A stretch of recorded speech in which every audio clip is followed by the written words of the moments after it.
இந்திய ராணுவத்தில் பணிபுரியும் போது 2 பிள்ளைகளும் ராவி நதியில் தவறி விழுந்து மரித்து விட்டார்கள். பிறகு அவர் மற்றும் அவர் மனைவி பிள்ளைகள் இழந்த துக்கத்தில் என்ன செய்வது என்று தெரியாமல் தவித்துக் கொண்டு இருக்கும்போது இயேசு கிறிஸ்து தரிசனம் கொடுத்து இருவரும் ஆண்டவருக்கென்று ஊழியம் செய்யும்படி அழைக்கப்பட்டார்கள். அவர்கள் செய்து வரும் சத்திய வேத ஆராய்ச்சி ஊழியம் ஆண்டவருடைய கிருபையால் வல்லமையாக நடைபெற்று வருகிறது. அவர்கள் கொடுக்கும் ஆண்டவருடைய வார்த்தையை நாம் கேட்போம். கர்த்தருக்கு மகிமை உண்டாவதாக. இந்த நாளில் கூட நாம் நீதிமொழிகள் 16ஆம் அதிகாரம் 7ஆம் வசனத்தை நாம் வாசிங்க. மைக்கில் வாசிங்க, கொஞ்சம் வேகமாக வாசிங்க. நீதிமொழிகள் 16:7. ஒருவருடைய வழிகள் கர்த்தருக்கு பிரியமாயிருந்தால் அவருடைய சத்துருக்களும் அவருடைய சமாதானமாகும்படி செய்வார். அல்லேலூயா, அல்லேலூயா. ஒருவன் கர்த்தருக்கு பிரியமாயிருந்தால் அவருடைய சத்துருக்களுக்கும் அவனோடு சமாதானப்படி செய்வார். அவனோடு சமாதானம் இருக்கும்படி செய்வார். அல்லேலூயா. இப்போ நம்ம வாசிக்க போகிறோம் மார்க் 11:24. மார்க் 11:24.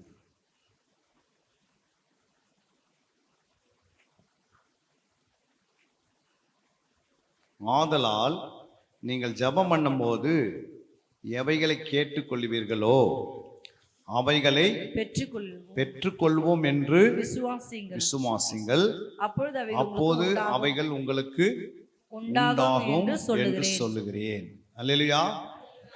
ஒருவன் கர்த்தருக்கு பிரியமா இருந்தால், ஒருவனுடைய வழி கர்த்தருக்கு பிரியமா இருந்தால், அப்போ ஒருவன் கர்த்தருக்கு பிரியமா இருக்கிறானா, விசுவாசத்துல அவன் பிரியமா இருந்தானா,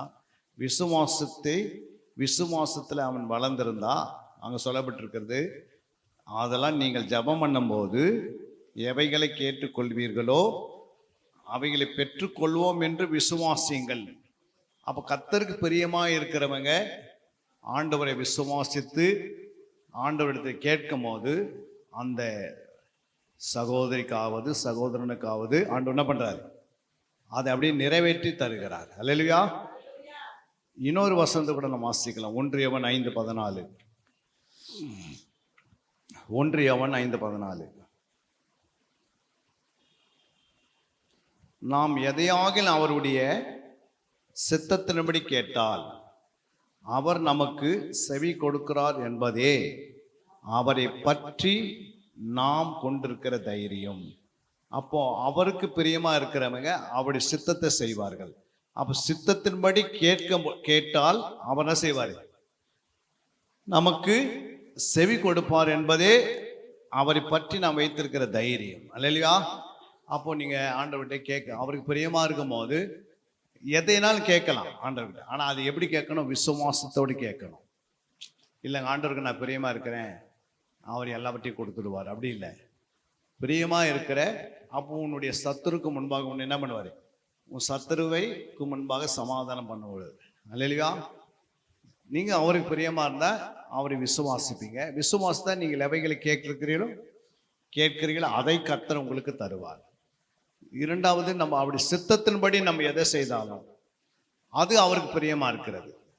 அப்ப சித்தத்தின்படி கேட்டாலும் ஆண்டவர் என்ன பண்ணுவார்,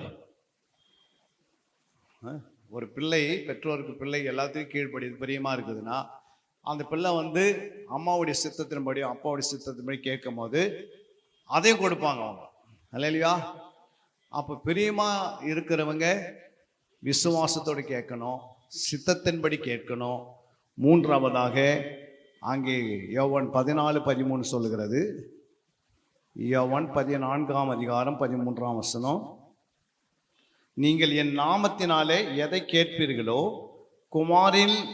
குமாரனில் பிதா மகிமைப்படும்படியாக அதை செய்வேன். அல்லேலூயா. அப்போ என் நாமத்தினாலே எதை கேட்கிறீர்களோ குமாரனில் பிதா மகிமைப்படும்படியாக அதை செய்வேன். அப்போ மூன்றாவது, அவருக்கு பிரியமானவர்கள் அவருடைய நாமத்தின் மேல் தான் கேட்கணும். அல்லேலூயா. அவருக்கு பிரியமா இருக்கணும் ஃபர்ஸ்ட். இரண்டாவது, அவருடைய நாமத்தினாலே நீங்கள் எவைகளை கேட்கிறீர்களோ அதை கர்த்தர் உங்களுக்கு கொடுப்பார். அல்லேலூயா. யாக்கோபு 5:16 வாசிக்கும் போது, யாக்கோபு 5:16,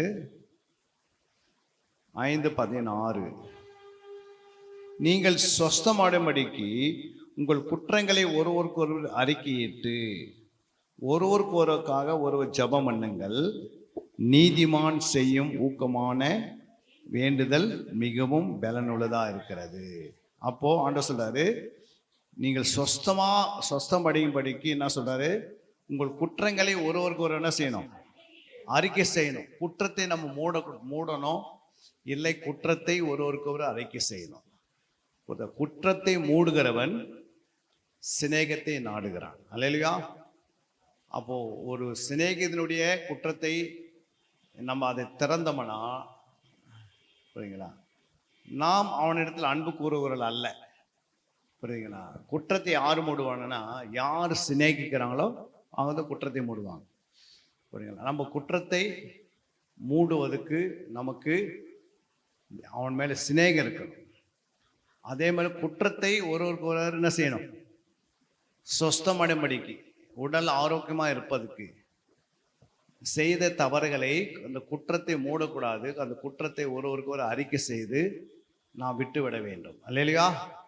அப்போ சொஸ்தமடைம்படிக்கு ஒருவருக்கு ஒருவர் நம்ம என்ன செய்யணும், அறிக்கை செய்தால் அது பிறகு ஊக்கமாக நம்ம ஜெபிக்கும் போது கர்த்தர் ஜெபத்தை கேட்கிறார்.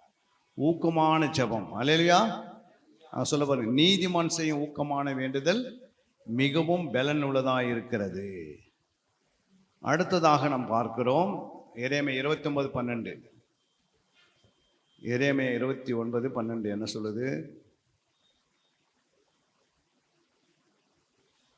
அப்போது நீங்கள் கூடி வந்து என்னை தொழுது கொண்டு என்னை நோக்கி விண்ணப்பம் பண்ணுவீர்கள், நான் உங்களுக்கு செவி கொடுப்பேன். அல்லேலூயா.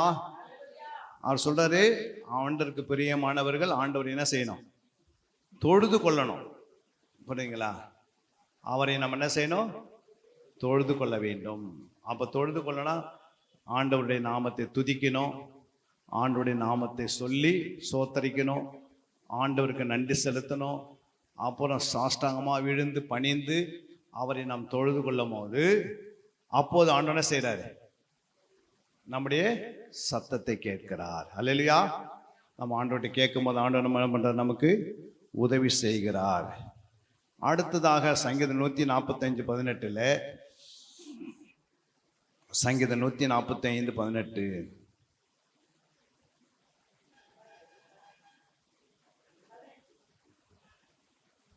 தம்மை நோக்கி கூப்பிடுகிற யாவருக்கும், உண்மையாய் தம்மை நோக்கி கூப்பிடுகிற யாவருக்கும் கர்த்தர் சமயமாய் இருக்கிறார். அல்லேலூயா. தம்மை நோக்கி கூப்பிடுகிற யாவருக்கும், உண்மையாய் தம்மை நோக்கி கூப்பிடுகிற யாவருக்கும் கர்த்தர் சமயமாக, நெருக்கமாக, ரொம்ப கிட்ட வந்துடுறாரு. அல்லேலூயா. எப்போ? உண்மையா இருக்கும்போது. அப்போ ஒரு ஊழியக்காரர் ஆண்டவருக்கு முன்பாக எப்படி இருக்கணும், உண்மையா இருக்கணும். ஒரு விசுவாசி சபையில உண்மையா இருக்கணும், குடும்பத்தில் உண்மையா இருக்கணும். புரியுங்களா. நம்ம ஒருவருக்கு ஒரு உண்மையை கடைப்பிடிக்கணும், உத்தமமாய் ஜீவிக்கணும். புரியுங்களா. அப்போ நம்ம ஆண்டவர்கிட்ட எதை கேட்டாலும் ஆண்டவர் என்ன பண்றாரு, ஆண்டவர் நமக்கு சமீபமா மாறுறாரு. அல்லேலூயா. உண்மை இல்லாத இருந்தா ஆண்டவர் நமக்கு செவி கொடுக்க மாட்டார். அப்போ அவருக்கு பிரியமா இருக்கிறவங்க, நீ எதை கேட்டாலும் ஆண்டவர் உண்மையா என்ன பண்ணுவார், கொடுப்பார், செய்வார். அதனால ஒருவனுடைய வழி கர்த்தருக்கு பிரியமா இருக்கணும், மனுஷனுக்கு பிரியமா இருக்கக்கூடாது. உலகத்துக்கு, பிசாசுக்கு நாம் பிரியமா இருக்கக்கூடாது.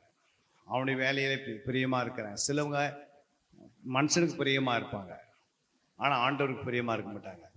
அல்லேலூயா.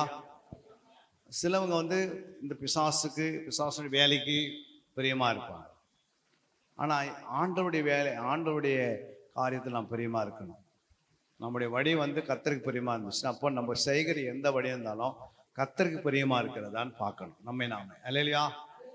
அதனால தான் வேதத்தை இரவும் பகலமாக, அவருடைய வேதத்தில் இரவும் பகலம் தியானமா இருக்கிற மனுஷன் பாக்கியவன். அப்போ கர்த்தருடைய வேதத்தில் ஒன்று பிரியமா இருந்து இரவும் பகலமாக நம்ம என்ன செய்யணும், தியானிக்கணும். புரியுங்களா? கொஞ்சம் கஷ்டம்தான். ஒரு அதிகாரத்தை எடுத்து நீங்கள் அதிகாலையில் எழுந்து நீங்கள் அந்த அதிகாரத்தில் தியானிப்பது கொஞ்சம் கஷ்டமாக இருக்கும். ஆனால் பழகிட்டீங்கன்னா அது உங்களுக்கு ஆசீர்வாதம் மாறிடுது. அல்லேலூயா. ஆண்டவரோட நம்ம பழகணும். யோபு 22:21 ஒரு வசனம் இருக்கு பாருங்க.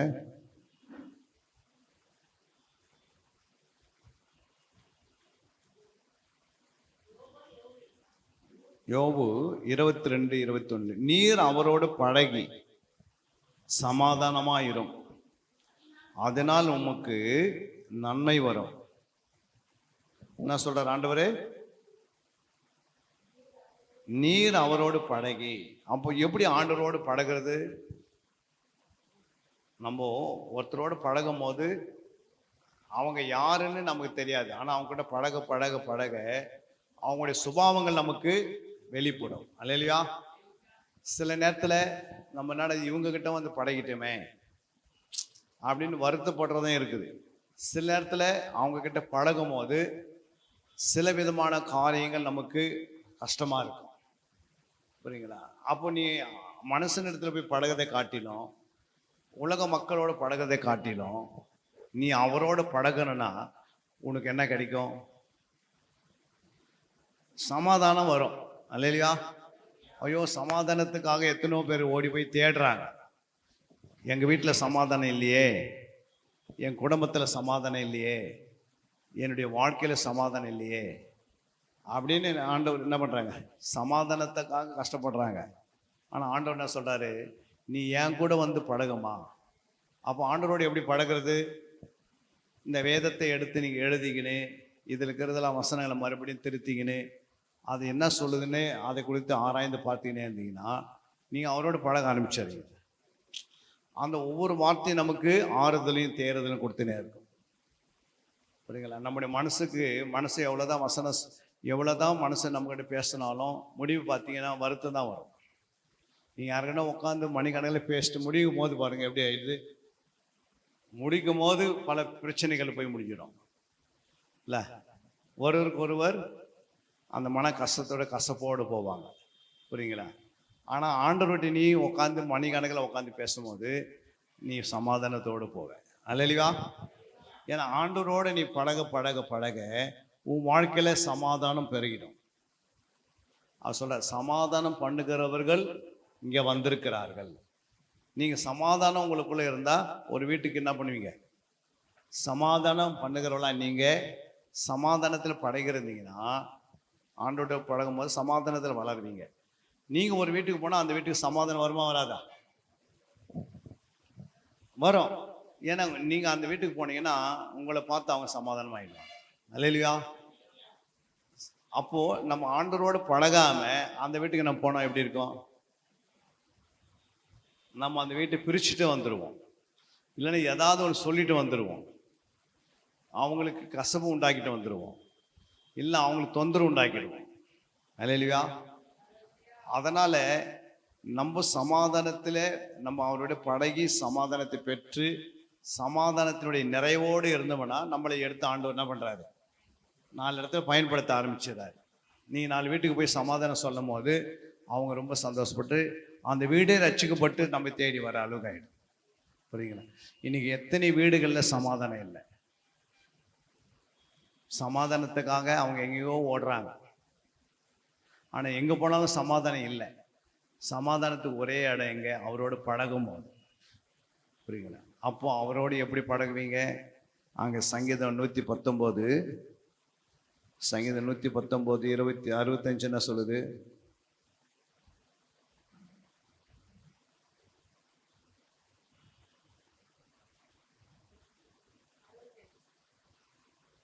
சங்கீதம் 119 60.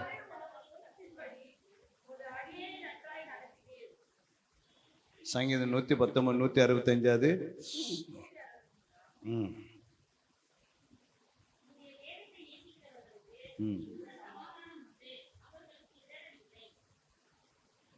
உம்முடைய வேதத்தை நேசிக்கிறவர்களுக்கு என்ன உண்டு? மிகுந்த சமாதானம் உண்டு. அப்போ அவருடைய வேதத்தில் நீங்கள் நேசிக்கிறீங்கன்னா அது எப்படி நேசிப்பீங்க? நீங்கள் எடுத்து உட்காரும் போதெல்லாம் ஆண்டவர் நேசிக்கிறீங்கன்னு அர்த்தம். இல்லையா? ஆண்டவரை நான் நேசிக்கிறேன்னு சொல்லிட்டு பைபிளே எடுக்காதுன்னா அவங்க ஆண்டவரை நேசிக்கலை. ஆண்டவரை ஒருத்தர் நேசிக்கிறீங்கன்னா ஆண்டவர் எப்படி நேசிக்க முடியும்? இந்த வேதத்தின் வழியாக தான் நேசிக்க முடியும். அவர் பாதத்தில் உட்கார்றீங்க பாருங்க, அவர் பாதத்தில் உட்காந்து இந்த பைபிளை ஓப்பன் பண்ணி திறந்து நீங்கள் அது இரவு பகலாம் வாசித்துங்க இருந்தால் ஆண்டவர் அதிகமாக நேசிக்கிறீங்க. இல்லையா? நீங்கள் கற்றுக்கொண்டால் தான் மற்றவங்களுக்கு போய் என்ன செய்ய முடியும்? கற்றுக் கொடுக்க முடியும். நீங்கள் பலப்பட்டால் தான் மற்றவங்களுக்கு போய் என்ன பண்ண முடியும்? பலப்படுத்த முடியும். நீங்கள் பலவீனமாக இருந்து மற்றவங்க என்ன பண்ண முடியாது. மற்றவங்களுக்கு நம்ம பலவீனமாக ஆகிடுவோம். நம்ம பலவீனமாக இருந்தோம்னா மற்றவங்களுக்கு பலவீனமாக மாறிடுவோம். எந்த ஒரு வார்த்தை இருந்தாலும் ஒரு வீட்டுக்கு நீங்கள் போகிறீங்கன்னா அந்த வீட்டில் ஒரு பலவீனம் இருந்தால் அந்த பலவீனத்தை எப்படி எடுக்கணும்னு வசனம் இருக்குது. அந்த வசனத்தை சொன்னீங்கன்னா அவங்களுக்கு அந்த பலவீனம் அவங்கள்ட்ட போயிடும். இல்லையா? பல நாள் அதுக்காக கஷ்டப்பட்டு நிற்பாங்க. நீங்கள் ஒரே ஒரு வசனத்தை சொல்வீங்க, அந்த வசனம் கரெக்டாக இருக்கும், அந்த வசனத்தை நிமித்தம் அந்த குடும்பம் ரட்சிக்கப்பட்டுரும். ஏன்னா நீங்கள் ஆண்டவர்கிட்ட பழகும் போது உனக்கு எல்லாத்தையும் ஆண்டு கற்றுக் கொடுத்துருக்கிறார். அப்போ அந்த வசனம் நம்ம என்ன பண்ணிடுது? ஏற்றுது. அல்லையா? இரண்டாவது, கர்த்தருக்கு பிரியமானவர்கள் எப்படி இருக்கணும்? 2 நாளாகும் 16:9. 2 நாளாகும் 16:9.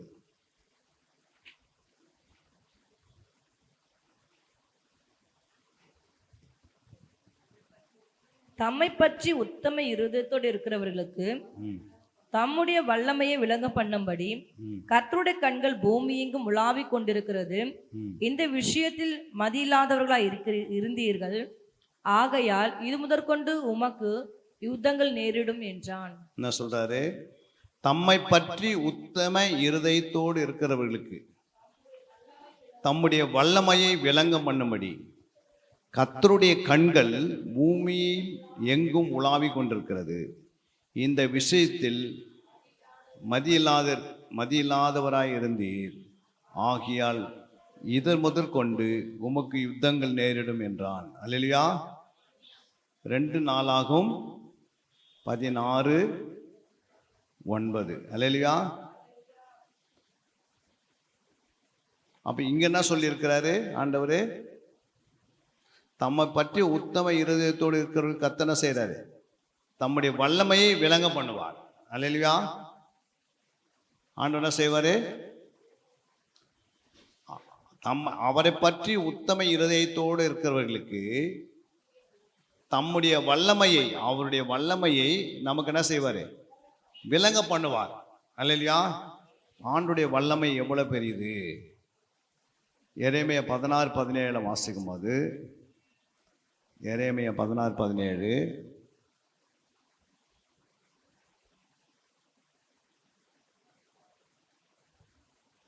என் கண்கள் அவர்களுடைய எல்லா வழிகள் மேலும் நோக்கமாயிருக்கிறது. அவைகள் என் முகத்துக்கு முன்பாக மறைந்திருக்கிறதில்லை.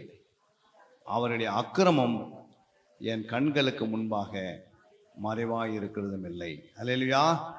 இப்போ என்ன சொல்றார் ஆண்டவரே?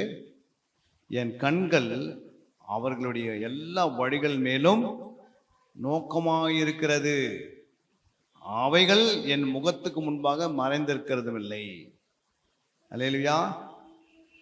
5:21 நீதிமொழிகள் 5:21 வாசித்தீங்கன்னா, நீதிமொழிகள் 5:25 5:21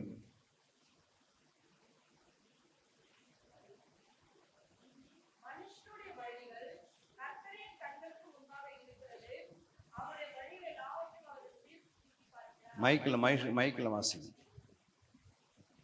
மனுஷனுடைய வழிகள் கர்த்தரின் கண்களுக்கு முன்பாக இருக்கிறது, அவனுடைய வழிகள் எல்லாவற்றையும் அவர் சீர்தூக்கி பார்க்கிறார். இப்போ மனுஷனுடைய வழிகள் கர்த்தருக்கு கண்களுக்கு முன்பாக இருக்கிறது. அதனால்தான் ஒருவனுடைய வழி கர்த்தருக்கு பிரியமா இருந்தால் அவனுடைய சத்துருக்களும் அவனோட சமாதானமாகும்படி செய்வார். அப்போ மனுஷனுடைய வழிகளெல்லாம் கர்த்தருக்கு கண்களுக்கு முன்பாக எப்போது இருக்கிறது. அவனுடைய வழிகள் எல்லாவற்றையும் அவர் என்ன பண்றாரு? சீர்தூக்கி பார்க்கிறார். அப்போ நமக்கு எங்க போனாலும் என்ன பண்ண, நமக்கு நம்ம எங்கே போனாலும் நமக்கு என்ன இருக்குன்னா கர்த்தர் நம்ம பார்த்துக்கினே இருக்கிறாரு. நாம் என்ன செய்து கொண்டிருக்கிறோம், நம்ம எப்படி உட்காடுறோம், எப்படி எங்கே உட்காடுறோம், எங்கே போகிறோம், எங்கே என்ன செய்கிறோம் என்று ஒரு நாளெல்லாம் ஆண்டவனார் செய்கிறாரு. நம்மளை கவனிச்சுக்கினே இருப்பார். அல்லேலூயா. ஏன்னா அவருடைய கண்கள் என்ன பண்ணுறது, மனுஷனுடைய வழிகள் கர்த்தரின் கண்களுக்கு முன்பாக நம்முடைய வழி எங்கெல்லாம் போகிறோன்னு அவர் பார்த்துனே இருப்பார். அல்லேலூயா. இந்த என்ன சொல்கிறது, அது கூகுள் மேப்பில் போய் நம்ம பார்த்தோம்னா நம்ம எங்கெல்லாம் போகிறோன்னு என்ன பண்ணுறோம், நம்ம போகிறதுக்கு முன்னாடி அந்த வழி எங்கெல்லாம் நம்ம எப்படி எங்கே போட்டிருக்கிறோமோ அந்த வழி கரெக்டாக கொண்டு போகுது. ரூட்டை மாற்றி ஓட்டாதபடிக்கு என்ன பண்ணுது வண்டி, அந்த கூகுள் மேப்பில் கரெக்டாக அந்த இடத்துல அந்த ரூட்லேயே பிடிச்சின்னு ஓட்டுறோம். அல்லையா. அப்போ உலகத்தில் அந்த ஞானம் ஆண்டவர் கொடுத்து அப்படி கண்டுபிடிச்சா அப்போது நம்ம போகிற வழிகள்லாம் அவர் பார்ப்பார். இல்லைங்களா. அதனால தான் நம்முடைய வழியை கர்த்தருக்கு ஒப்புவிக்க வேண்டும். 2 ராஜாக்கள் 23, 2 ராஜாக்கள் 23.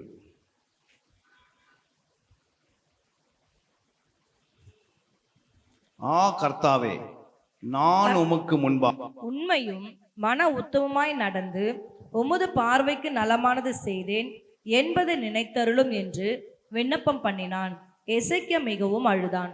அப்போ கர்த்தருடைய பார்வைக்கு கர்த்தருடைய வழியை இந்த எசேக்கியா என்ன பண்ணாரு, உத்தமனா நடந்திருக்கிறார். உண்மையாய் மன உத்தமமாய் நடந்திருக்கிறார். அவரே சொல்றாரு, கர்த்தாவே, நான் உமக்கு முன்பாக என்ன பண்ணியிருக்கிறேன், உண்மையும் மன உத்தமமாய் நடந்து உமது பார்வைக்கு நலமானதே செய்தேன் என்று என்பதை நினைத்தருளும் என்று விண்ணப்பம் பண்ணினான். புரியுங்களா. அப்போ எதை நினைத்தருளும், நான் எப்படி உனக்கு முன்னாடி உண்மையும் மன உத்தமாக இருந்தேன், இப்போ எனக்கு இந்த வியாதி வந்துடுச்சு அப்படின்னு அவர் என்ன பண்ணுறாரு, நினைத்தருளும் சொல்லும் போது டக்குன்னு ஆண்டவன் என்ன பண்ணிட்டாரு, உடனே என்ன செய்யறாரு,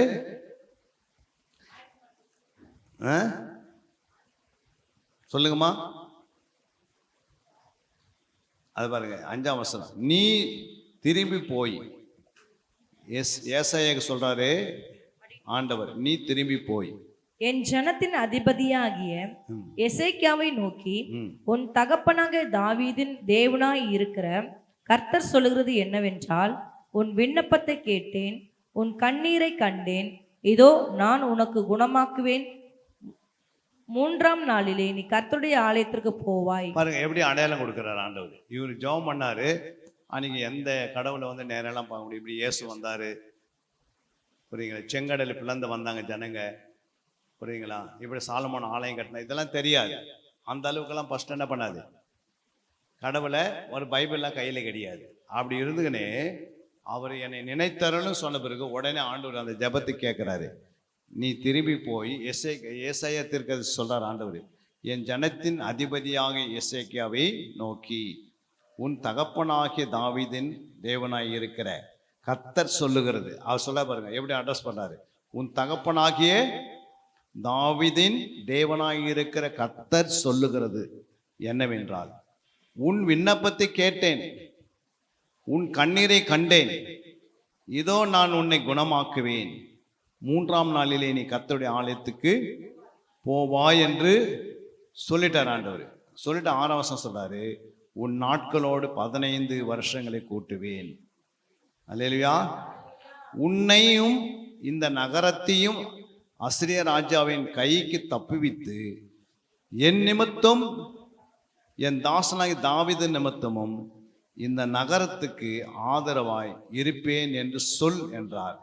அப்போ எந்த அளவுக்கு அவர் கர்த்தருடைய வழியை பின்பற்றினால் அந்த அளவுக்கு அவர் என்ன பண்ணியிருக்கிறார் ஆண்டவரே. அந்த மனுஷனுக்கு எசேக்கியா ராஜாவுக்கு ஆண்டவர் எப்படி அவன் பிரியமா நடந்ததுனால உடனே ஜெபத்தை கேட்டு உடனே ஆண்டவர் எல்லாவற்றையும் செய்து முடிக்கிறார். அல்லேலூயா. காலம் தாமதமே ஆகலை.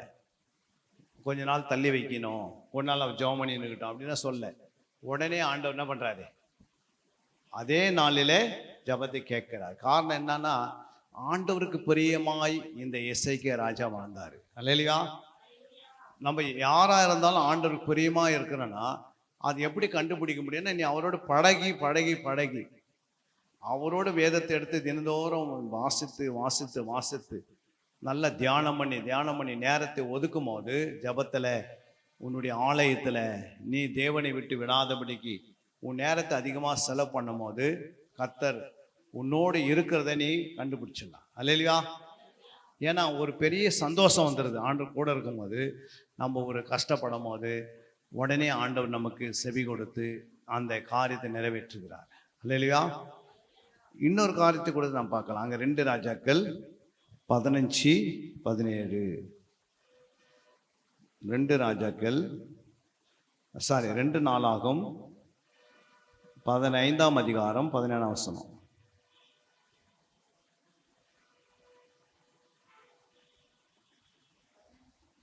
17. இஸ்ரவேலிலிருந்து தகர்க்கப்படவில்லை.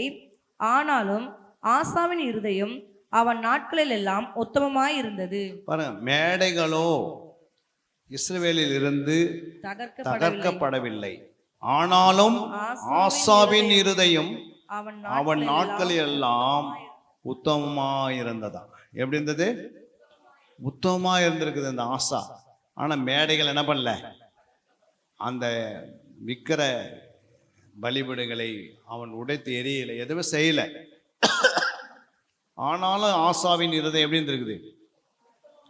உத்தமமா இருந்திருக்கிறது. அல்லேலூயா. நம்முடைய இருதயம் உத்தமமா இருக்கிறதா? நம்முடைய இருதயம் எப்படி இருக்கு சொல்லுங்க.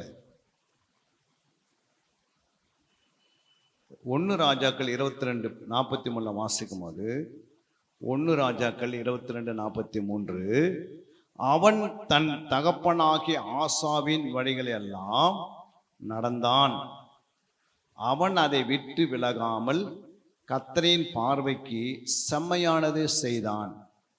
ஆகிலும் மேடைகள் தகர்க்கப்படவில்லை, ஜனங்கள் இன்னும் மேடைகள் மேல் பலியிட்டு தூபம் காட்டி வந்தார்கள். தகப்பன் உத்தமனா இருந்திருக்கிறாரு ஆஷா. இந்த ஆஷாவுடைய மகன் என்ன பண்ணிக்கிறாரு? இல்ல, அவன் தன் தகப்பனாக ஆசாவின் வழிகள் எல்லாம் நடந்தான். பிள்ளை என்ன எப்படிங்கிறான்? ஆசாவின் வழியிலே நடக்கிறான். அவன் எப்படி உத்தமனா இருந்தானோ அந்த உத்தமத்தை இவனும் பின்பற்றிருக்கிறான். அவன் எப்படி மேடைகளை தகர்க்கப்படவில்லை, இவனும் மேடைகளை தகர்க்கப்படவில்லை. அதனால் ஜனங்கள் இன்னும் மேடைகள் மேல் பலியிட்டு தூபம் காட்டி வந்தார்கள். அல்லேலூயா. சில நேரங்களில் நாம் நம்முடைய பிள்ளைகள், நம்முடைய தகப்பன் அவர் உத்தமமாக நடப்பாங்க. பிள்ளைகள் சில உத்தமத்தை விட்டு வெளியே வரலாம். ஆனால் மறுபடியும் அவங்களே ஆண்டுக்குள்ளே கொண்டு வர வேண்டியது தகப்பனுடைய வேலை. அல்லேலூயா. எப்படி ஏலி அவன் ஒரு பிரதான ஆசாரியராக இருந்தார். ஏலி யாரு? ஒரு ஆசாரியன்.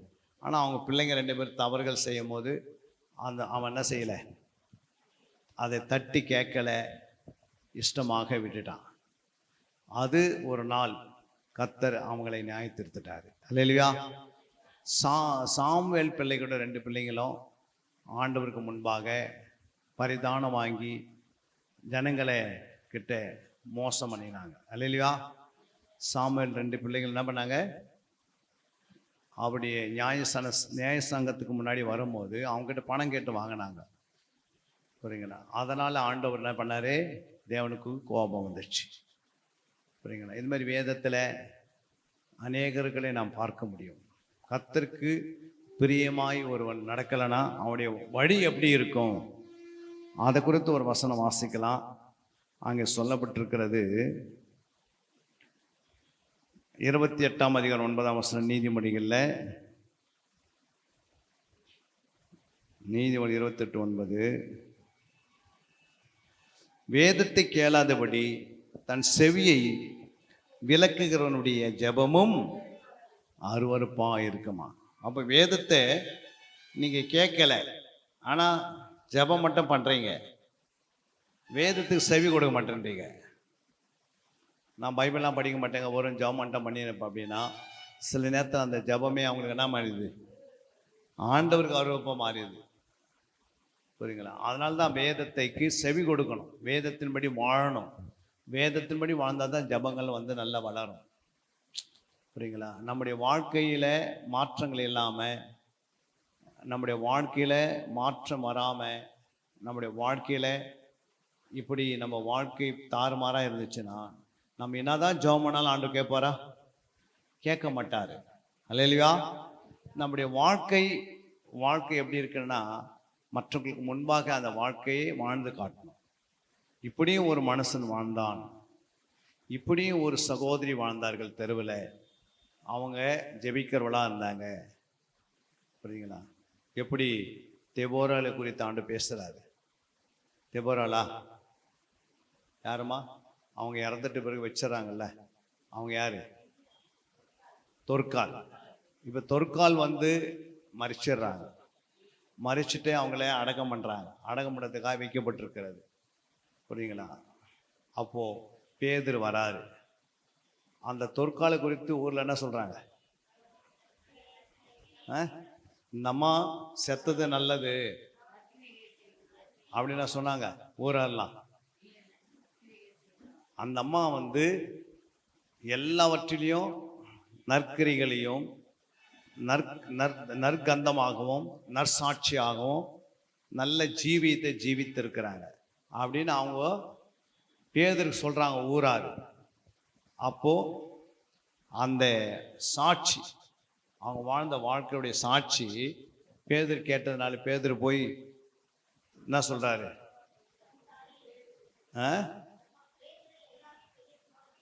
பேதர் எல்லாரும் வெளியே போய் சொல்லி முழங்கால் படிட்டு ஜெபம் பண்ணி தபித்தாலே எழுந்தினார். அப்பொழுது திறந்து, அப்போ செத்துட்டு ஒரு பெண்ணு அவங்க செய்த நற்கரியை மறுபடியும் என்ன பண்ணுது? எடுப்பது. அவங்க செய்த நல்ல சாட்சி ஜீவியம். அதனால்தான் நற்சாட்சியா நம்ம இருக்கணும். 4 பேருக்கு முன்னாடி நற்சாட்சியா வாழணும். 4 பேருக்கு முன்னாடி கனிவுள்ள வாழ்க்கை வாழணும்.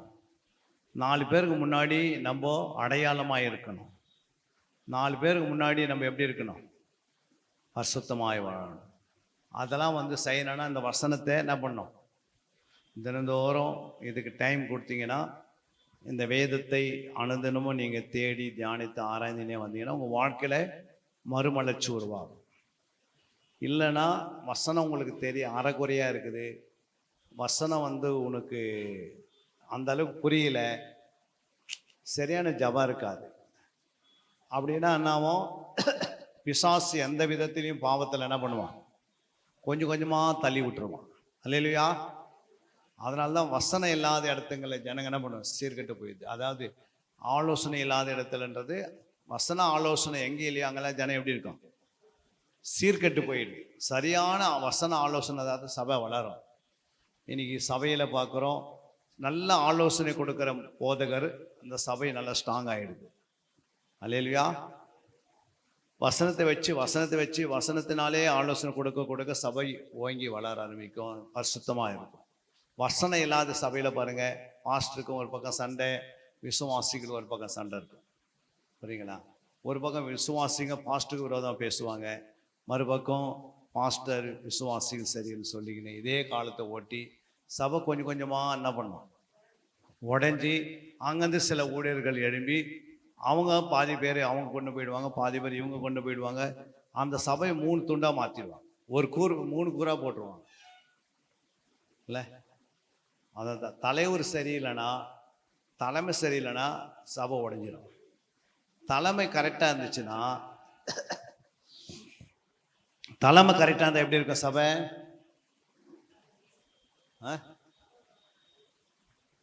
ஸ்ட்ராங்காக இருக்கும்.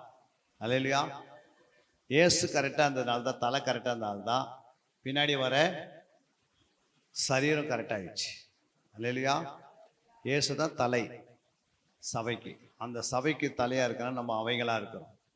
நம்ம ஒன்றாய் இணைந்து தலையோடு இணைந்திருந்தால் தான் தலை வச்சு தான் ஒரு மனுஷன் என்ன பண்ண முடியும்? தலையை வச்சு தான் ஒரு மனுஷன் என்ன பண்ண முடியும்? இவர் யாருன்னு கண்டுபிடிக்க முடியும். தலை இல்லை அப்படின்னா யாருமே என்ன பண்ண முடியாது. அப்படின்னா நம்ம சரீரத்துக்கு, நம்ம சபைக்கு, நம்ம சரீரமாக சபைக்கு இயேசு தலையா இருக்கிறார். அல்லேலூயா. நம்ம அவருடைய அவைகளா இருக்கிறோம். அப்போ அவருடைய அவைகளா இருக்கிறவங்க ஒவ்வொரு அவையும் ஒரு நற்கிரியை செய்துக்கினே இருக்கும். அல்லேலூயா. எல்லா அவைகள் ஒவ்வொன்றும் ஒரு நற்கிரியை செய்து. இதயம் இல்லை அப்படின்னா எப்படி இருக்கும்? இறந்துருவாங்க. கிட்னி இல்லை அப்படின்னா இறந்துருவாங்க. நுரையீரே இல்லை அப்படின்னா என்ன பண்ணுவாங்க? எல்லாம் நல்லா இருக்குது, நுரையீரல் மட்டும் நல்லா இல்லை, எப்படி இருக்கும் உடம்பு? இறந்துருவாங்க. ஏன்னா நுரையீரல் இல்லைன்னா என்ன ஆகுது? மீதி எல்லாம் என்ன பிரயோஜனம்?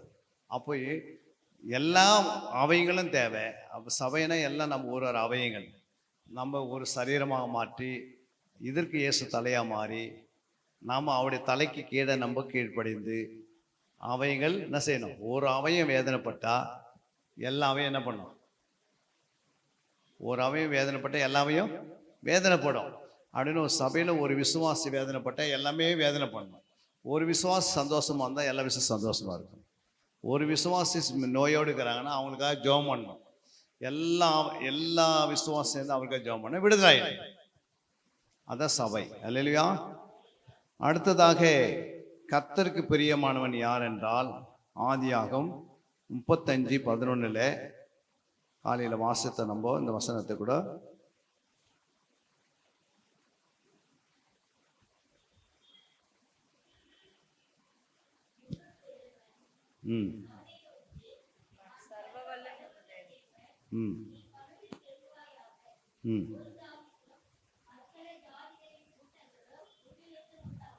ஆதியாகம் 35:1 அது.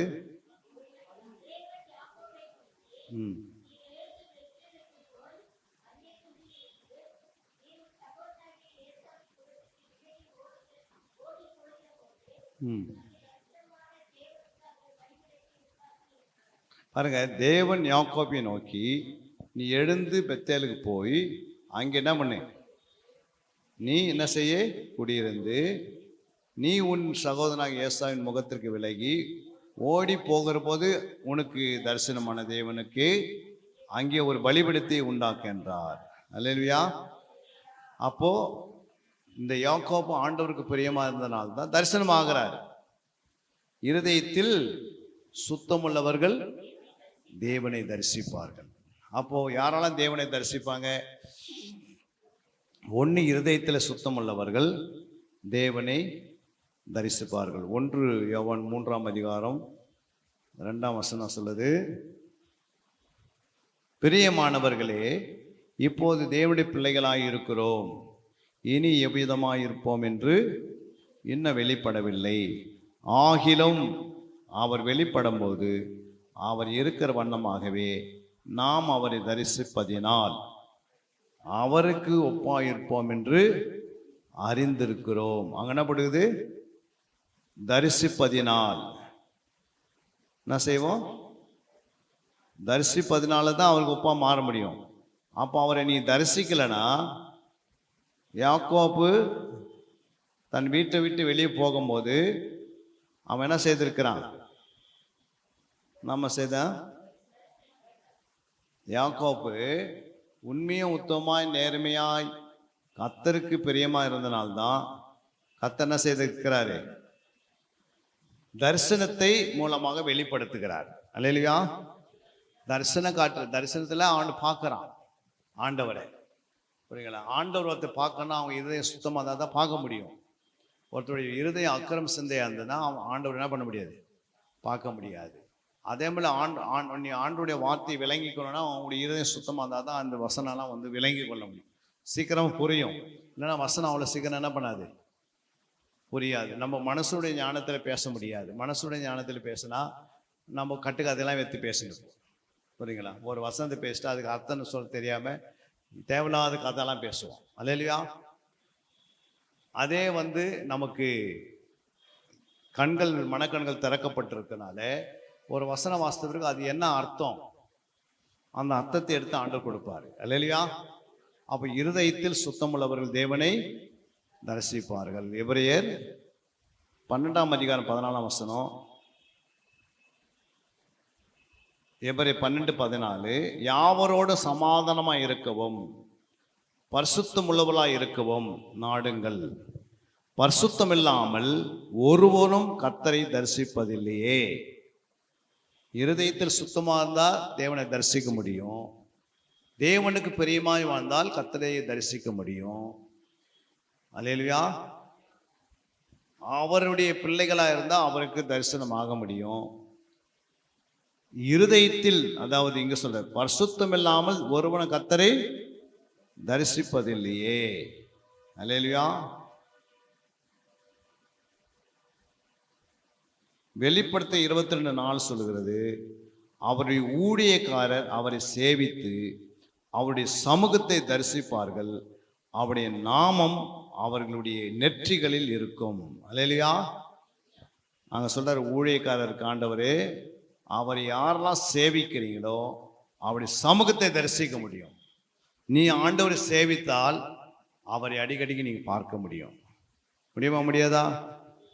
முடியும். அல்லேலூயா. அதனால அவரை எப்பவுமே தரிசிக்கிறவளா இருக்கணும். எத்தனை பேர் புரியுது நான் சொல்றது? இன்னொரு வசனத்துக்கு கூட இன்னும் வாசிக்கலாம். எபிரேயர் 9:, எபிரேயர் 9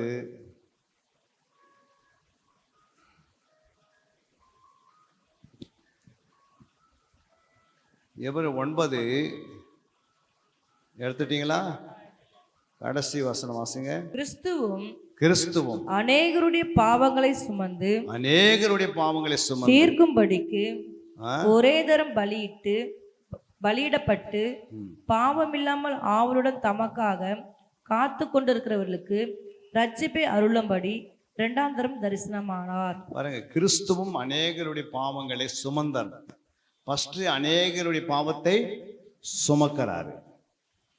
சுமந்து தீர்க்கும்படிக்கு ஒரே தரம் பலியிடப்பட்டார் சிலுவையில். அல்லேலூயா. எதுக்காக சிலுவைக்கு வந்தாருன்னா, நம்முடைய பாவங்களை சுமப்பதற்காக. நம்முடைய பாவத்தை நாம் நம்ம இடத்துல வச்சுக்கூடாது. இன்னைக்கு நிறைய பேர் அவங்கவுங்க பாவத்தை அவங்களே வச்சுன்னு என்ன பண்ணுறாங்க, ஆண்டவர்கிட்டையும் கொடுக்க மாட்டேன்றாங்க. அவங்களே அந்த கோபத்தை வச்சுக்கிறாங்க, அவங்களே கசப்பை வச்சுக்கிறாங்க, அவங்களே பலவீனத்தை வச்சுக்கிறாங்க. அது யாருக்கிட்டுமே கொடுக்க மாட்டேன்றாங்க. ஆண்டவர் கேட்டால் விட என்ன பண்ணுறதில்ல, நான் என்கிட்டே இருக்கட்டும் ஆண்டவர், பாவம் உனக்கு எதுக்கு கஷ்டம் அப்படின்னு சொல்லி நம்ம என்ன பண்ணுறோம், விட்டுறோம். ஆனால் உன்னிடத்தில் உள்ள அந்த வருத்தம் பாரத்தை கொண்டு ஆண்டவருக்கு என்ன பண்ண, அவர் மேலே வச்சேன். வருத்தப்பட்டு பாரம் சுமக்கிறவர்களே எல்லாரும் என்னிடத்தில் வாருங்க. அப்போது நம்முடைய வருத்தத்தை நாம் வச்சுக்கூடாது, அதை ஆண்டவருக்கு கொடுத்துடணும். அந்த மாதிரி நம்முடைய பாவத்தை அவர் சுமந்து தீர்க்கும்படி அவர் 1ஆம் முறம் பலியிடப்பட்டு தமக்காக காத்து கொண்டிருக்கிறவர்கள், தமக்காக பரிசுத்தமாய் காத்து கொண்டிருக்கிறவர்களுக்கு, இல்லை பாவம் இல்லாமல் அவரை காத்து கொண்டிருக்கிறவர்களுக்கு அவர் மறுபடியும் என்ன பண்ணுவார், ஒரு ரட்சிப்பை அருளும்படி, நித்திய ரட்சிப்பை அருளும்படி ஆண்டவர் அவங்களுக்கு என்ன பண்ணுவார், தரிசனமாவார். அல்லேலூயா. எத்தனை பேருக்கு இன்னைக்கு புரிஞ்சது? எல்லாருமே புரிஞ்சிருக்கிறது. அல்லேலூயா. அப்போ ஆண்டவருக்கு முன்பாக நாம் பிரியமாய் வாழ்ந்தால், நீ இரவு பகல் அந்த வசனத்தை அதிகமாக இதை நேசித்தீங்கன்னா, இந்த வசனத்துக்கு நேரத்தை நீ கொடுத்தீங்கன்னா, உங்கள் சபைக்கு நேரத்தை நீங்கள் கொடுத்தீங்கன்னா, ஜெபத்துக்கு அதிகமான நேரத்தை கொடுத்தீங்கன்னா, நீங்கள் ஒரு நாள் இந்த சபையில் சீசனாக இருப்பீங்க. ஒரு நாள் இந்த சபையில் நீங்கள் ஜாமக்காரலாக இருப்பீங்க. ஒரு நாள் இந்த சபையில் நீங்கள் யுத்த வீரனாக இருப்பீங்க. அல்லேலூயா. இயேசு சொன்னார், நீங்கள் புறப்பட்டு போய் சகல ஜாதிகளையும் சீசராக்கினார். நீங்கள்லாம் சீசர் ஆகலை அப்படின்னா, விசுவாசம் இருந்தீங்கன்னா நீங்கள் என்ன பண்ண முடியுங்க, ஒரு பிசாசை விட துரத்தாத உட்காந்துப்பீங்க. அல்லேலூயா. வியாதிஸ்து மேலே கைகளை வைக்க மாட்டீங்க, நவமான பாஷை பேச மாட்டீங்க. நீங்கள் ஒரு சீசனாக மாறிட்டீங்கன்னா, நீங்கள் யார் மேலாம் கை வைக்கிறீங்களோ அவங்களுக்கெல்லாம் விடுதலை உண்டாகும். அல்லேலூயா. சீசனாக உருவாகணும்னா இயேசுனுடைய சித்தத்தை செய்யணும், அவரை பின்பற்றணும், அவர் சொன்னபடி நடக்கணும், தன்னைத்தான் வெறுக்கணும், தன் சிலுவையை சுமக்கணும். இதெல்லாம் செய்தால் தான் வாழ்க்கையில் முன்னேற்றம். அல்லேலூயா. எடுத்த பிறகு டக்கு டக்கு டக்கு டக்குன்னு என்ன பண்ண முடியாது, ஆண்டவர் சீசனாக மாற்ற முடியாது. ஒரு வருஷம் 2 வருஷம் நீங்கள் நல்ல சத்தியத்தை அறிந்து முடிவில் நல்ல ஒரு சீசனாக மாறிடணும். அல்லேலூயா. தன்னைத்தான் வெறுக்கிற அளவுக்கு வந்துடுவீங்க. புரியுங்களா? அதனால் உன் சோத்தை வெறுத்துரு, உன் உடையை வெறுத்துரு, உன்னுடைய எல்லா விதமான உன்னுடைய வீட்டை வெறுத்துருன்னு ஆண்டு சொல்ல. புரியுதுங்களா? என்ன வெறுக்க சொல்கிறாருன்னா, நீங்கள் இந்த உலகத்தை வெறுக்கணும். அல்லேலூயா சொல்கிறாரு.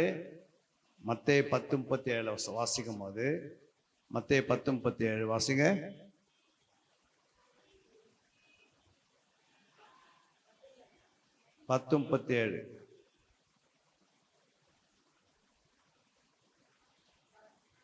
தகப்பனையாவது தாயையாவது தகப்பனையாவது தாயாவது என்னிலும் அதிகமாய் அதிகமாய் நேசிக்கிறவன் எனக்கு பாத்திரன் அல்ல. எனக்கு பாத்திரம் அல்ல. மகனையாவது மகளையாவது என்னிலும் அதிகமாய் அதிகமாக நேசிக்கிறவன் எனக்கு பாத்திரன் அல்ல. எனக்கு பாத்திரம் அல்ல.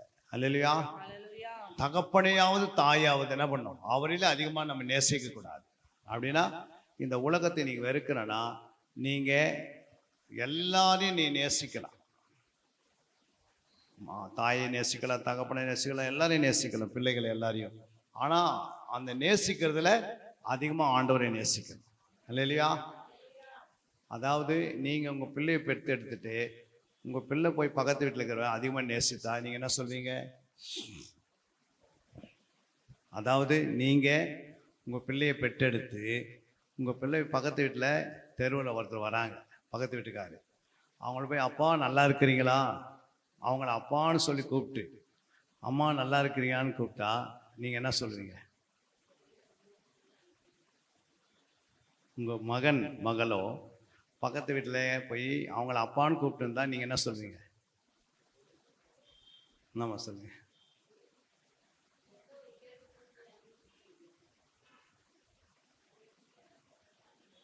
பக்கத்து வீட்டில் உங்கள் பிள்ளைங்க போய் அப்பா அம்மான்னு அவங்கள கூப்பிட்டா நீங்கள் என்ன சொல்லுவீங்கன்ற?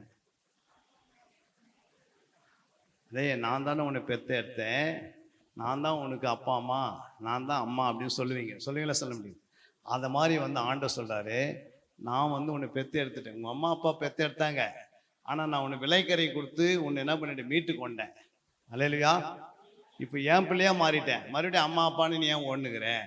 அதனால தான் என்னிலும் அதிகமாக யாரையும் என்ன பண்ணாத நேசிக்க. நம்ம என்ன பண்ணுறோம், இன்னும் அம்மா அம்மாவே பிடிச்சுன்னுக்கிறோம். புரியுங்களா? தேவன் நம்ம விலையை கொடுத்து வாங்கிட்டாரு. அவருடைய ரத்தத்தினால என்ன பண்ணாரு? விலை கொடுத்து. நீங்க பாருங்க, ரத்தம் கொடுக்குறாங்கல்ல, போயிட்டு ஹாஸ்பிட்டல் ரத்தம் கொடுக்கும் போது அந்த ரத்தம் ஒருத்தருக்கு செலுத்தும் போது, செலுத்தி முடிச்ச பிறகு அவங்களுக்கு ஒரு பில்லு வரும். அந்த பில்லு பார்த்தீங்கன்னா 10,000 15,000 20,000 ரத்தம் போட்டோன்னு சொல்றாங்க. புரியுங்களா? அந்த 20,000க்கு நம்ம ரத்தம் போட்ட விட வேற யாரோ ரத்தம் நமக்கு ஏற்றிட்டாங்க. நம்ம உயிரை நம்ம பழிச்சிட்டோம் இல்லை? அப்போ அவங்களுக்கு ஒரு நன்றி செலுத்துகிறோம், அந்த கொடுத்த ரத்தத்துக்கும் காசு கொடுத்துட்றோம் இல்லை? ஆனால் இயேசு நம்மளை அவருடைய ரத்தத்தால் கழுவி ரத்தத்தினால் மீட்டு பரலோகத்துக்குள்ளே சேர்த்துட்டாரு. புரியுதுங்களா? இந்த பூமியில் ஒருத்தர் ரத்தத்தை கொடுத்து நீங்கள் உயிர் அடைஞ்சு வந்தாலும் மறுபடியும் செத்துருவீங்க இல்லை? ரட்சிக்கப்படனா நித்திய ஜீவன் பெற முடியாது, ஆனால் கொஞ்ச நாள் வாழ முடியும். அதுக்கு நன்றி செலுத்துகிறோம், பணம் கட்டியிருக்கோம், எல்லாம் பண்ணியிருக்கிறோம். ஆனால் இயேசு நம்மளை ரட்சித்து ஆலயத்தை கொண்டு உட்கார வச்சு நித்தியத்தை கொண்டு போகிறாருன்னா அவருக்கு எவ்வளோ அன்பு செலுத்தணும்? அவர் இலவசமாக நமக்கு செய்கிறார். அதனால தான் சொல்கிறாரு, உன் தகப்பனையாவது தாயாவது என்னிலும் அதிகமாய் நேசிங்க அப்படின்னாரா? என்னிலும் அதிகமாக அதே நேசிக்காது. ஏன் அப்படின்னா நான் தான் உனக்கு தகப்பன். அதனால உன் அம்மா அப்பா யாரு? டெம்பரவரி அவங்களாம். அல்லேலூயா. அவங்களாம் டெம்பரவரி. ஆண்டவர் தான் என்னது? அவர் தான் தாய், அவர் தான் தகப்பன். ஏன்னா அவர் நம்மளை விலை கொடுத்து வாங்கிட்டார். புரியுங்களா? அம்மா அம்மாவுக்கு அப்பா அம்மாவுக்கு நம்ம பிறந்திருந்தாலும் அப்பா அம்மா என்ன சொல்றாங்க? நம்ம பிறந்திருந்தாலும் நம்ம ரட்சிக்கப்பட்டுட்டோம், பிறகு நம்ம ஆண்டவருக்கு தாய், ஆண்டவர் நமக்கு தகப்பன் தாயா மாறிட்டார். ரட்சிக்கப்படத்துக்கு முன்னாடி நமக்கு தாய் தானே. அப்போ உன்னுடைய எல்லா தேவைகளும் எங்க இருக்குது? இந்த ஆவிக்குரிய தகப்பன் இடத்துல தான் இருக்குது. இயேசு கிட்ட தான் நம்முடைய எல்லா தேவையும் இருக்குது. நம்ம மறுபடியும் போய் அப்பா அம்மாவை தொல்லை பண்ணிக்கினே எனக்கு அது கூட இது கூட சொல்லக்கூடாது. அல்லேலூயா. அப்பா அம்மாவை நேசிக்கணும். ஆனால் எப்படி நேசிக்கணும்? ஆண்டவரை காட்டிலும் குறைவே நேசிக்கணும். நிறையவே நேசிக்கணும், குறைவே நேசிக்கணுமா?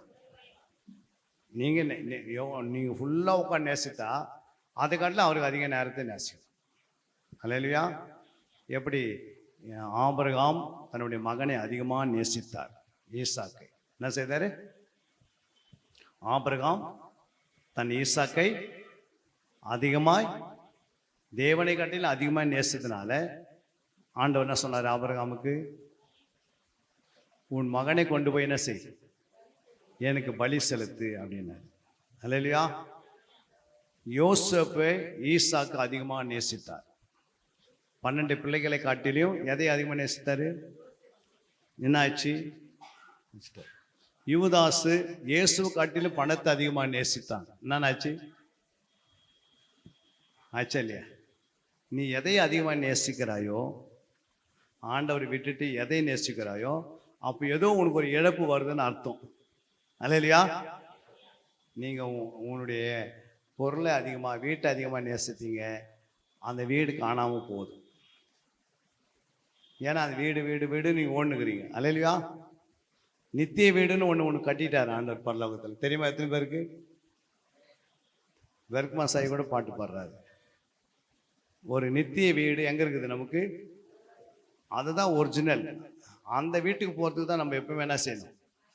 பவுல் சொல்கிறாரு, கிறிஸ்து எனக்கு ஜீவன், சாவு எனக்கு ஆதாயம். சரிங்களா? அந்த நித்திய வீட்டுக்கு நான் போவதுக்காக நான் ரொம்ப பிரியமாக இருக்கிறேன்றார். அல்லேலூயா. எதுக்கு பிரியமாக இருக்கிறாரு? இந்த தியாகத்தை விட்டு நான் அங்கே போகிறதுக்கு நான் ரொம்ப பிரியமாக இருக்கணும். ஏன்னா அது அவ்வளோ ஆசீர்வாதமான ஒரு இடம். புரியுங்களா? அந்த இடத்துக்கு போவதுக்கு ஆசைப்படுறாரு. ஆனால் ஆண்டவர் சொல்றாரு, இன்னும் கொஞ்ச நாள் நீ ஊழியம் செய்யணும் அப்படின்றார். அல்லேலூயா. அப்போது ஆண்டவர் சொல்றாரு, என்னிலும் எதையை நீங்கள் அதிகமாக நேசிக்கிறீங்களோ அவன் எனக்கு பாத்திரம் அல்ல. அப்போ எல்லாரையும் நேசிக்கணும், அதை காட்டிலும் அதிகமாக ஆண்டவரை நேசிக்கணும். நீங்கள் 1/2 மணி நேரம் அம்மாவை நேசித்தீங்கன்னா 1 மணி நேரம் பைபிள் படிச்சிருக்கணும். அல்லேலூயா. 1/2 மணி நேரம் பைபிள் படிச்சு 2 மணி நேரம் அம்மா நேசித்தா ஆகும்?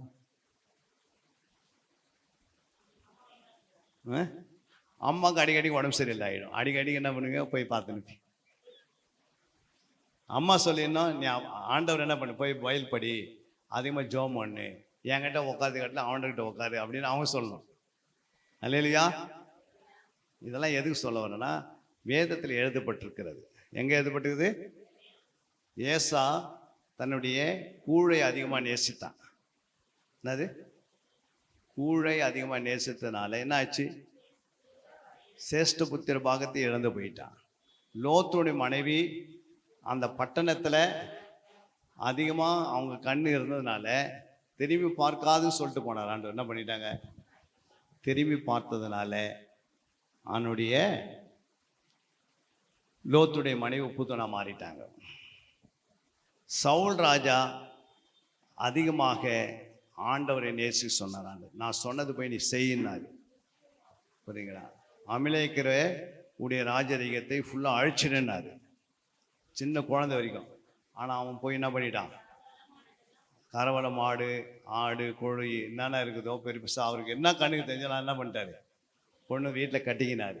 அப்போ ஆண்டவர் கேட்குறாரு, இதை எதுக்குவா கட்டி வச்சேன்னா, ஆண்டவருக்கு நான் என்ன செய்யணும்?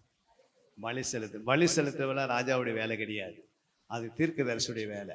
ஆசாரிய வேலை தான் பலி செலுத்தணும். இவரே சொல்ல நான் பலி செலுத்தணும்னு. அல்லேலூயா. அதனால அவனுடைய ராஜபாரத்தை எடுத்து ஆண்டவர் யார் கொடுத்துட்டாரு? தாவீது கொடுத்துட்டாரு. நீ எதை அதிகமாக நேசிக்கிறாயோ அப்போ ஒன்று கொடுத்துருக்கிற ஆசீர்வாதம் இன்னொருத்துக்கு போயிடுதுன்னு அர்த்தம் தெரிஞ்சு வச்சுக்கணும். அல்லேலூயா. உன்னுடைய ஆசீர்வாதம் உன்னை விட்டு என்ன பண்ணுது? உன்னை விட்டு விலகிறது. ஆண்டவர் இன்னொருத்துக்கு கொடுத்து ஆசைப்படுறாரு. புரியுங்களா? அவங்கவுங்களுக்கு கொடுத்த ஆசீர்வாதங்களே அதை தக்க வைக்கணும்னா ஆண்டவருக்கு அதிகமாக நேரத்தை கொடுத்தா தக்க வைக்க முடியும். புரியுங்களா? ஆண்டவர் கொஞ்சம் நேரம் கொடுத்துட்டு இது எல்லாரும் கொடுத்துட்டீங்கன்னா, அதனால தான் தசம்பாகத்தில் 2 hour 40 நிமிஷம் ஆண்டவருக்கு என்ன செய்யணும்? நீங்கள் கொடுக்கணும் ஒவ்வொரு நாளும். அப்படி கொடுத்தா தான் உங்களுடைய ஆவிக்குரிய ஜீவியம் ஆசீர்வாதமாக இருக்கும். எத்தனை பேருக்கு இன்னைக்கு புரிஞ்சது? கண்கள் மூடி நாம் செபித்து சாட்சி பகுதிக்கு போகலாம். ஒரு 5 நிமிஷம் சாட்சி சொல்லி முடிக்க போகிறோம். அன்பின் பரலோகத்தின் பிதாவே, இதுவரைக்கும் நீர் எங்களோடு பேசினீர். உங்களுடைய வார்த்தை கொண்டு எங்களுக்கு கற்றுக் கொடுத்தீர். நாங்கள் கற்றுக்கொண்ட இந்த வார்த்தைகளின்படி வாழ்ந்து காட்ட ஒரு சீசனாக, ஒரு ஜாமக்காரனாக, ஒரு யுத்த வீரனாக இந்த சபையில் இருக்கிற அத்தனை பேரும் உருவாக்கப்பட உதவி செய்வீராக. சபையை நடத்துகிற போதகர் அம்மாவையும் அவர் துணைவியார் கணவரையும் பிள்ளைகளையும் வந்திருக்கிற அனைத்து அவருடைய விசுவாசிகளை யாவரையும் சீசனாக மாற்றி நீர் ஆசீர்வதிங்க. ஆளிலிருந்து இதுவரைக்கும் நீர் எங்களோடு பேசியிருக்கிற வார்த்தைகளுக்கு நன்றி செலுத்தும். எல்லா துதி கன மகிமை உமக்கு ஒருவருக்கே நாங்கள் ஏறெடுக்கிறோம். மீட்பர் இயேசுவின் நாமத்தில் நல்ல பிதாவே, ஆமேன். அல்லேலூயா, அல்லேலூயா, அல்லேலூயா. சோத்திரம். அன்பிற்குரியவர்களே, சத்திய வேத ஆராய்ச்சி வித்தியாசாலை தரிசன ஊழியம் 1. வடமாநிலத்தில் 300 திருச்சபைகளை உருவாக்குதல். 2. மாதம் ஒருமுறை எழுப்புதல் உருவாக்கும் எழுப்புதல் கூட்டம். 3. ஊழியர்கள், சபை தலைவர்கள், சுவிசேஷர்களுக்கென கருத்தரங்கு, அதாவது சத்திய வேத ஆராய்ச்சி நேரம். 4. டிவி ஊழியம். 5. பத்திரிகை ஊழியம். 6. CD DVD ஊழியம். 7. பவர் கேம்ப் அக்னி அபிஷேக முகாம். 8. உபதேச ஆராய்ச்சி கருத்தரங்கு ஊழியம். 9. நலிந்த குழந்தைகள் இல்லம். 10. 24 மணி நேர ஜெப மையம். 11. சத்திய தேவ ஆராய்ச்சி கல்லூரி. 12. சிறுவர்கள் உருவாக்கும் ஊழியம். 13. மருத்துவ முகாம். 14. ஜெயில் ஊழியம். 15. கைப்பிரதி ஊழியம். 16. கிராம ஊழியம். 17. மிஷனரியை உருவாக்கும் ஊழியம். 18. நன்றி துதி ஆராதனை கூட்டங்கள். 19. சமூக நலப்பணிகள் ஊழியம். 20. இன்டர்நெட் மூலமாக ஆன்லைன் படிப்புகள். இது விரைவில் வரவிருக்கின்றது. 21.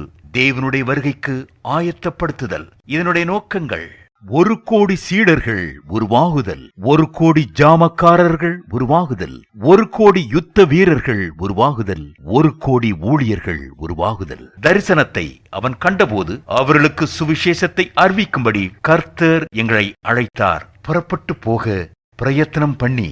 அப்போஸ்தலர் நடபடிகள் 16:10.